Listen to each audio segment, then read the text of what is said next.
Pemirsa, saat ini kita berada di lereng Gunung Penanggungan, sebuah panorama yang tiada duanya seperti surga yang turun ke dunia ya. Ada bukit-bukit di sekitarnya. Gunung Penanggungan sendiri adalah nama kunonya adalah Gunung Pawitra. Pawitra yang artinya tempat suci. Satu puncak penanggungan di tengah dikelilingi 4 bukit di keempat penjuru arah mata angin. Sehingga kemudian secara alami Gunung Penanggungan itu terbentuk seperti mandala atau yang dikenal dengan Panca Wali Krama. Sehingga kemudian pada masa Majapahit, Gunung Penanggungan ini merupakan pusat akademi, pusat pendidikan, kadewa guruan, asrama para pertapa gitu ya, persajian dan pemujaan.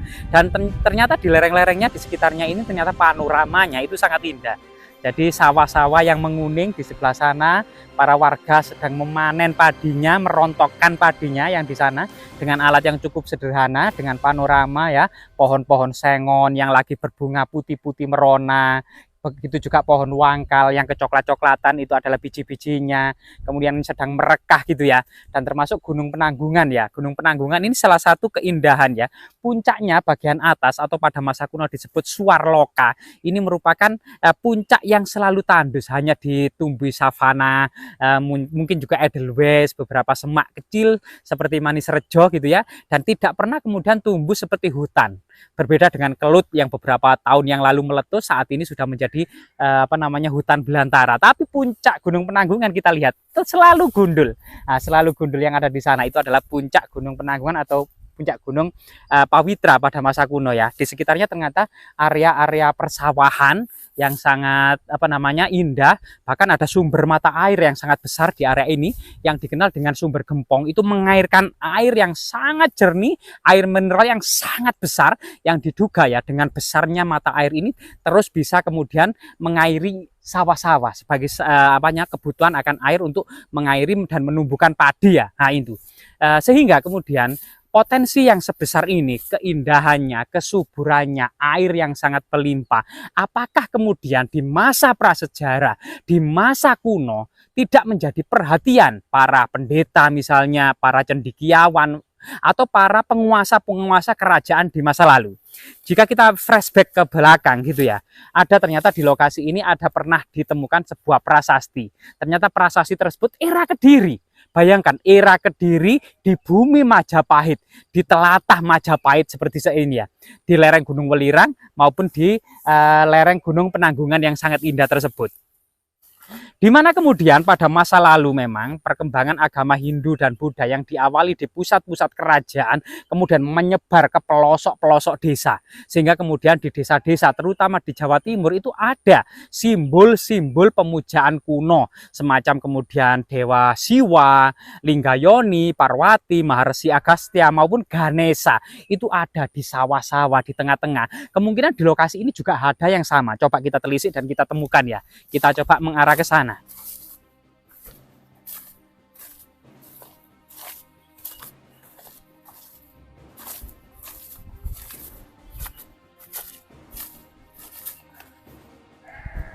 Jadi semakin sore hari, lereng Gunung Penanggungan semakin biru hijau memukau. Kemudian di samping kiri ternyata ada sebuah bukit kecil ya. Coba kita cari artefak-artefak penting yang ada di bukit kecil ini gitu ya. Apakah kemudian masih dilestarikan oleh warga desa ini ataukah mungkin hanya ditelantarkan saja. Tapi menurut kita ada bangunan semegah ini pasti situs-situs bersejarah itu juga dilestarikan.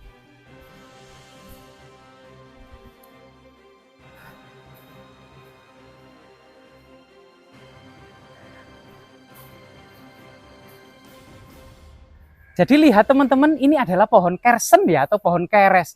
Ternyata pohonnya itu berwarna putih dan halus kalau dipegang gitu ya.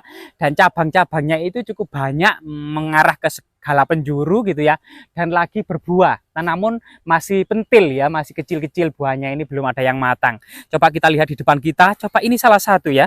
Salah satu temuan fragmentaris berupa batu bata kuno. Dan batu bata kuno ini sangat tebal ya. Jadi kita masih seakan-akan kita menduga ternyata batu bata ini mungkin saja masa Empu Sendok atau masa Kahuripan atau masa Kediri. Karena ketebalannya itu lebih dari sekitar 10 cm ini diduga batu bata abad ke-10, 11, 12 ya. Nah ini, coba kita lihat potensi yang lain. ada sebenarnya fragmen-fragmen batu bata, mungkin saja kemudian ada semacam struktur candi atau bangunan suci atau semacam bangunan profan, istana, kedaton atau sesuatu yang menyerupai bangunan-bangunan kecil dalam bentuk pemujaan seperti yang ada di Pulau Bali, semacam batur atau pelinggih gitu ya. Atau mungkin karena area yang subur dengan area tanaman padi, ada simbol-simbol Dewi Sri. Nah, ini sesuatu yang luar biasa ya. Coba kita temukan. Banyak sebenarnya teman-teman batu bata fragmen di lokasi ini ya. Coba kita cari sesuatu yang lebih unik. Aduh. Jadi lokasi ini ternyata sangat indah ya, seperti surga yang turun ke dunia. Meskipun kemudian taman ini tidak seperti taman-taman biasanya. Taman ini adalah bunga, tapi banyak juga tanaman singkong yang menyatu dengan bunga-bunga indah ya. Nah, ini salah satu keberkahan. Loh, di lokasi ini banyak semacam struktur batu bata ini. Banyak sekali batu bata kuno ya yang masih kemudian menempel di dalam tebing. Nah, masih menempel di dalam tebing. Coba di sini juga ada batu bata kuno. Nah, ini. Lah, kayaknya di sana itu ada artefak. Jalannya di sini agak sempit. Nah, kita cari jalan yang luas saja. Nah, ini ditanami pohon durian ini, teman-teman. Ini durian ini. Nah, ini ada mahkota raja. Nah, lah, ada artefak penting yang sangat penting juga di sini. Ada semacam mortal stone. Nah, mortal stone. Nah, ini. Nah, ini teman-teman. Ada mortal stone. Jadi rahayu Mbah putunipun sowan. Jadi di sini ada lumpang yang lubang dan pecah. Jadi ini termasuk lumpang pecah dan berlubang ya. Kemungkinan ini secara artefak gitu. Ini sangat arkais, sangat kuno. Bisa saja lumpang ini memang jauh sebelum era kerajaan Majapahit. Bisa era Kadiri, bisa era Singosari, bisa era Kahuripan, atau era Empu Sindo, atau bahkan mungkin era prasejarah gitu ya. Diduga besaran lumpang ini gitu ya, memang diduga ini adalah mortal stone, bagian lumpang yang berfungsi untuk kemudian melembutkan biji-bijian, rempah-rempah, dedaunan atau umbi-umbian gitu ya. Para wanita-wanita melakukannya itu untuk kemudian membuat masakan atau menyediakan makan gitu ya bagi keluarganya dengan batu lumpang. Saat ini memang penggunaan lumpang sudah tidak ada lagi gitu ya. Nah, coba kita keliling-keliling di sini teman-teman. Coba kita mencari artefak-artefak yang lain. Ternyata teman-teman ya, di bawah sana loh, pemandangannya itu sangat indah, penuh dengan gubuk-gubuk atau gazebo-gazebo, tempat para tamu atau para wisatawan mungkin menghilangkan penat sejenak gitu ya, menghilangkan penat sejenak untuk menikmati suasana pedesaan, sawah-sawah, pegunungan, bukit-bukit, sungai-sungai, irigasi, air mancur gitu ya. Nah, ini banyak. Termasuk kemudian di sini memang ada semacam pembangunan semacam gapura yang bergaya arsitektur semacam ringin lawang ya, yaitu bergaya kerajaan Majapahit, dan masyarakat memang masih memiliki semacam kebanggaan akan sejarah peradaban Majapahit di masa lalu. Ada kemudian sumber atau lambang Surya Majapahit, dan ini adalah baru yang diletakkan oleh warga sebagaimana lambang Surya Majapahit pada era kerajaan Majapahit gitu ya. Yang di tengah itu diduga Siwah Mahadewa, kemudian dikelilingi oleh 8 dewa di penjuru arah mata angin ya. Ada Agni, ada Bayu, ada Kubera, ada Brahma, ada Wisnu, ada kemudian Waruna gitu ya, dan lain sebagainya ini. Nah, termasuk kemudian sebagai simbol ya akan kemudian kebesaran kerajaan Majapahit yang ada di tengah, yang dikelilingi negara-negara bawahan atau kerajaan-kerajaan provinsi yang ada di sekelilingnya, misalnya Kahuripan, Tumapel, Singosari, Daha, Kadiri, Wengker, Pajang, Mataram, Lasem, Matahun ya. Itu adalah negara-negara bawahan yang mengelilingi Majapahit yang ada di tengah. Memang secara geografis kebetulan Majapahit itu terletak di Trowulan ya, lebih berada di tengah. Kalau ke utara, di pesisir utara itu ada Lasem, ada Matahun. Kalau ke selatan ada kemudian ada Daha, Kadiri, ada Tumapel, Singosari, ada Wengker gitu ya. Dan Majapahit memang terletak di tengah-tengah. Ini semua simbol Surya Majapahit, lambang Astadipalaka, Nawasanga, termasuk lambang motivasi dan inspirasi serta kebesaran kerajaan Majapahit. Ternyata di semacam taman kecil di atas bukit ini sebenarnya dahulunya merupakan sebuah punden keramat ya. Jadi ada semacam makam leluhur desa atau Sang Baurekso atau yang membabat alas. Jadi tadi kita lupa, kebanyakan nyocros, lupa berziarah terlebih dahulu. Jadi kita sempatkan untuk berziarah.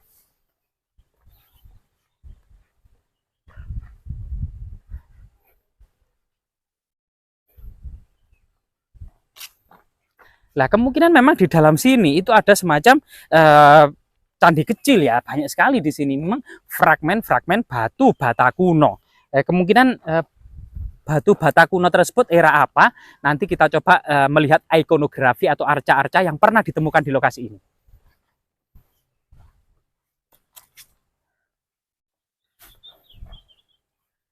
Jadi di sini ada keterangan bahwasanya di depan kita ini adalah sebuah makam dari orang sakti atau leluhur, orang yang sangat berjasa membuka sebuah dusun Sukorame, atau nama yang lalu-lalu ini adalah Tekik, dari dusun Tekik yang saat ini itu diganti dusun Sukorame ya, di desa Ketapan Rame, Kecamatan Pacet, Kecamatan Trawas, Kabupaten Mojokerto, Jawa Timur ya. Dan ini tertera di sini. Ternyata kemudian namanya yang dimakamkan ini bernama Mbah Juwok. Jadi coba kita berziarah ke Mbah Juwok terlebih dahulu ya. Oke, kita copot sepatu kita. Rahayu Mbak, rahayu, rahayu, rahayu, rahayu, rahayu, rahayu, rahayu, rahayu. Ya, jadi rahayu, rahayu, rahayu. Wa khususon ila ruhi Mbah Juwok ya. Bisiril Fatihah. A'udzubillahi minasyaitonirrajim. Bismillahirrahmanirrahim. Alhamdulillahirabbil alamin arrahmanirrahim maliki yaumiddin. Ya kana mutai yang nasta'in ihdinas siratal mustaqim siratal ladzina an'amta alaihim ghairil maghdubi 'alaihim waladdallin amin. Semoga Mbah Juwok ini ya adalah orang-orang yang berjasa, para pahlawan pembabat alas, Sang Baurekso, senantiasa mendapatkan kemudian kedudukan yang tinggi di sisi Allah, dan ilmunya barokah, semua ilmu-ilmunya menjadi amal jariah karena kemudian dilestarikan warga desa gitu ya. Ternyata di bagian kaki dari makam Mbah Juwok ini, yang makamnya ternyata sangat sederhana ya, dengan nisan batu alam yang berbentuk seperti lingga gitu ya. Namun yang sangat luar biasa, di bagian kaki dari Mbah Juwok ini ternyata ada fragmen arca yang ternyata sulit juga diidentifikasi gitu ya, fragmen-fragmen arca tersebut. Ternyata di sini ada 3 fragmen arca yang diduga ada belalainya, itu bagian diduga adalah bagian dari kepala Ganesha. Jadi Ganesha yang biasa dalam sebuah bangunan suci itu ada di relung bagian timur, sebelah timur. Arca Ganesha itu menghadap ke timur biasanya ya. Yang di tengah ini dengan ciri-ciri seperti ini kemungkinan adalah arca Dewi Parwati yang biasanya kemudian berada di relung dari sebuah bangunan suci yang berada di utara. Jadi menghadap ke utara, menghadap ke Gunung Penanggungan kalau di sini ya. Kalau di sebelah sini ini kemungkinan adalah kaki dari Maharesi Agastya yang biasanya berada di relung sebelah selatan. Jadi dahulu diduga ada bangunan candi yang langgam-langgamnya ini ternyata lebih tua dari kerajaan Majapahit ya. Dari prasasti yang ditemukan memang ada prasasti era kerajaan Kadiri ya, diduga masa Raja Jayabaya yang saat ini tersimpan di Museum Pim Trowulan, sehingga kemudian fragmen arca Maharesi Agastya, fragmen arca Dewi Parwati, dan fragmen arca Ganesha ini yang diduga dahulunya di bukit kecil ini ada semacam bangunan suci ya. Bangunan suci tersebut berbentuk kotak seperti ini, yang di tengahnya kemungkinan ada lingga yoni yang saat ini sudah tidak ada, lambang Dewa Siwa.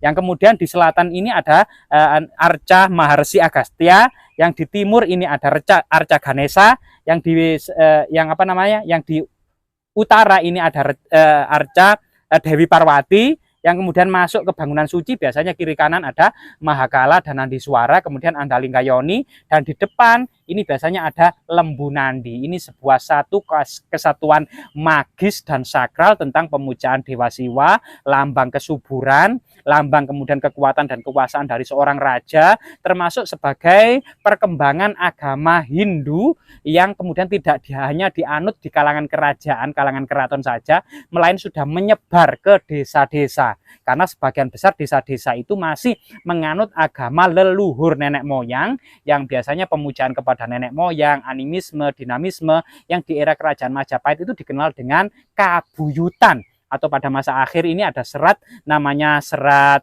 Sesu Bakir atau serat Sabdo Palon, itu dikenal dengan nama agama Kapitayan gitu. Di desa-desa kebanyakan masih berkembang agama Kapitayan. Seiring dengan perkembangan Hindu-Buddha di kerajaan, maka agama Hindu-Buddha menyebar pula di desa-desa. Buktinya seperti ini. Jadi di desa-desa, di pelosok-pelosok, di gunung-gunung, di lembah-lembah, di sungai-sungai yang indah ini ada semacam, dan di sana itu ada semacam batu bata yang sangat besar.